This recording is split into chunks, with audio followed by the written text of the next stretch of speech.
야! 음.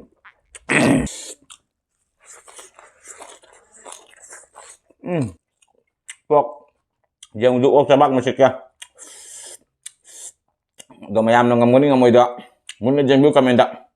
Kamenda bi do. Hawla gen tro. Ya!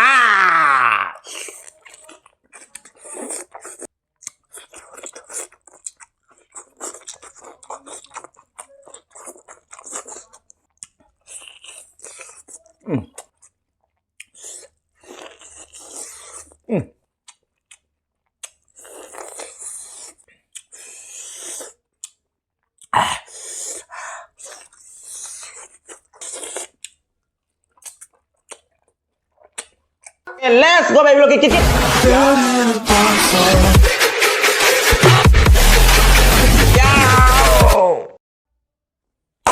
Hai maya gitu mata kan sih no video ang pudun lah sering ngasih kan meten sana itu maya yang tapi nasi meten yang makan nasi kan mujare ko asik wok thong malai jare asik hawai campur malai jare asik murok mepa malai jare asik wok thong bagi wok sagi keno mahi lai jare asik ko namai de peruk mana lai jare asik ni ngasih meten itu maya sabah no betul kan let's go baby look at it ya tong jare ke ngasih meten sih maya yang request ni ko kui deh maya hai rak pase wok thong maca biro pok thong maca biro wok thong maca biro pok thong maca biro cabi dak te kai tong re tal de comment thabai nangi video yang ro ya na Haidak pase koto ke yani yaman kre ado ai di pok chagan de ai pok cha de pok chagan de ai pok ko de hu pok cha hai tare amkhang cha khare mu bangda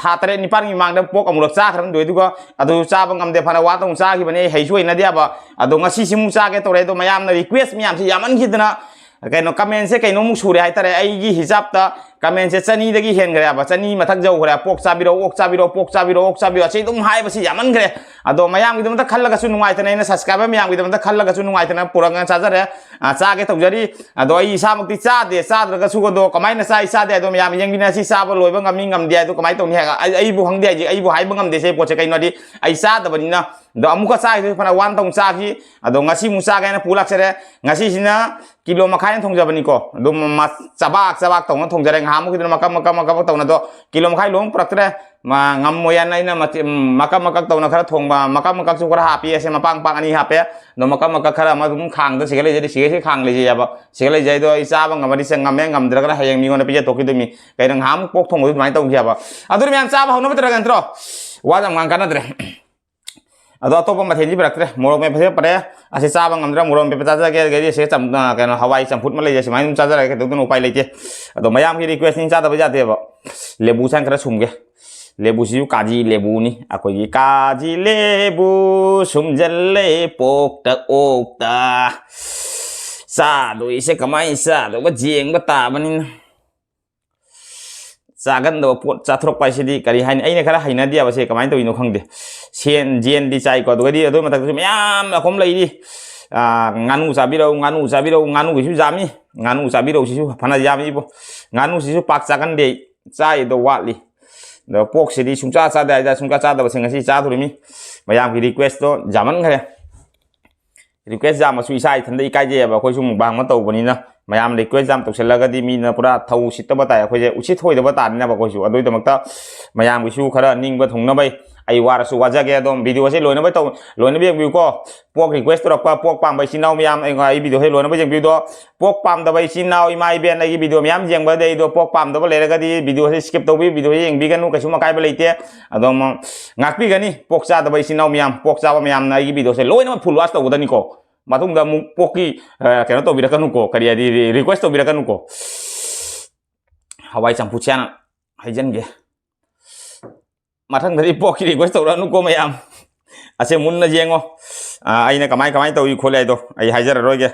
aina ai video se lo phau jenga phaja comment thabiro pok request to pong noi miam adori miam sa phau no betra kentro let's go belo kit ya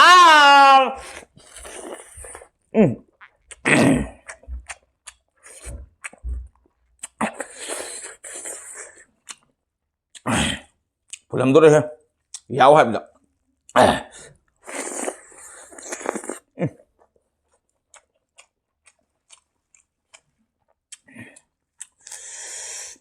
Pero usah kau long le mình, masak ni di perisa.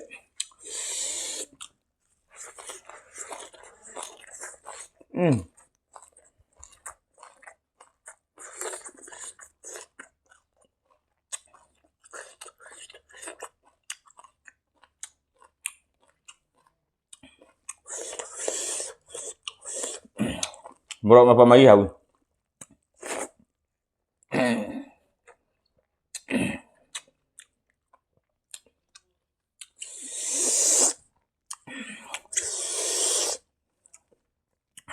Dài. Pok. Yang untuk ok sabak musik ya. Gamayam nang ngamuni ngamoy da. Mun na jembu kamenda. Kamenda biro. Hawla gen troy. Ya!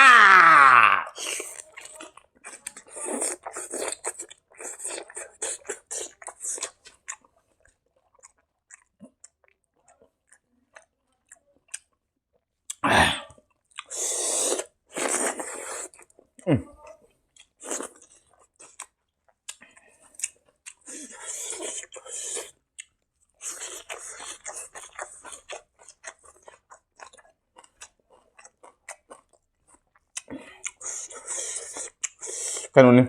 potong berapa? Tilong mo nasang ba?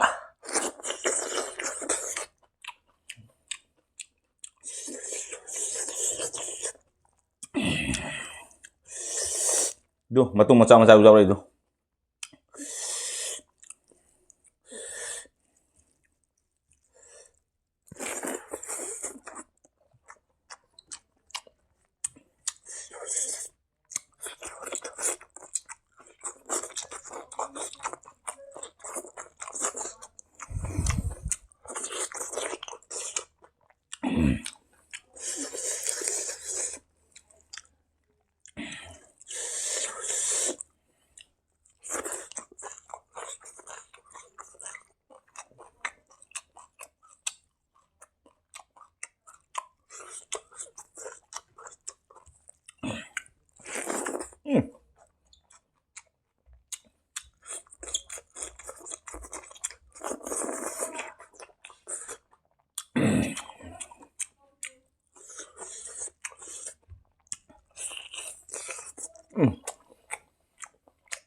Hào thì phải lấy đấy hết.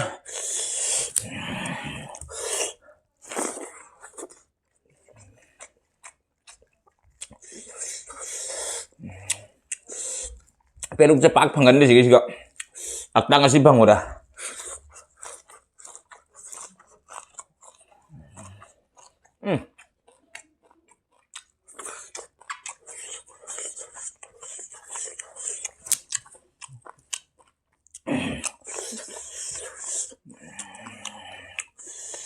Semua tuh bentar ya.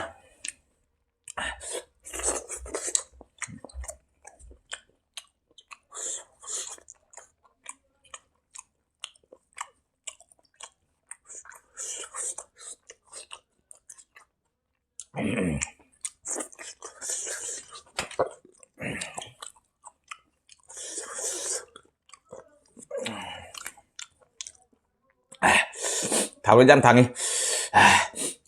Chăm thùng sẽ tàu kia nó phải.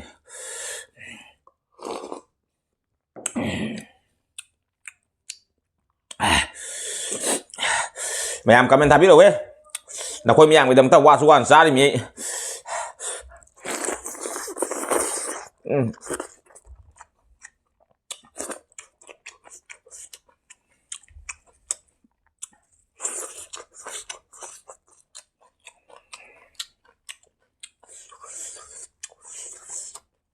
Aduh, macam-macam tuh.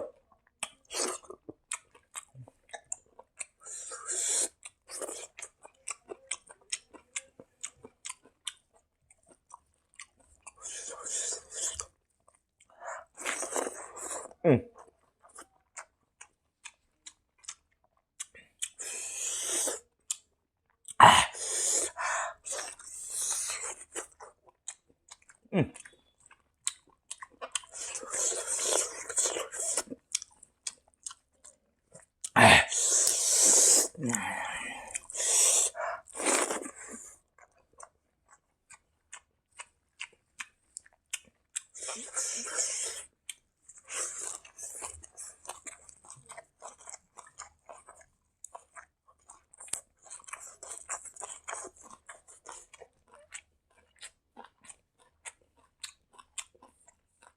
่างั้นก็หมด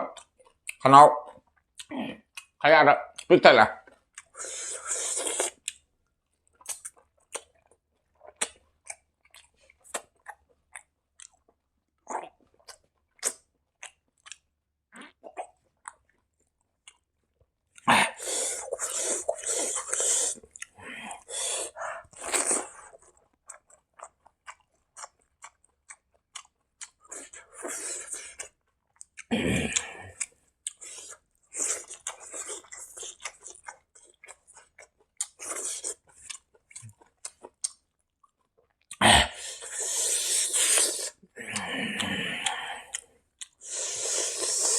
Maya may sisang mo ra. Ay hindi ba po nina nga mo ra hadwe.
Panawana sa lo sa lewo maya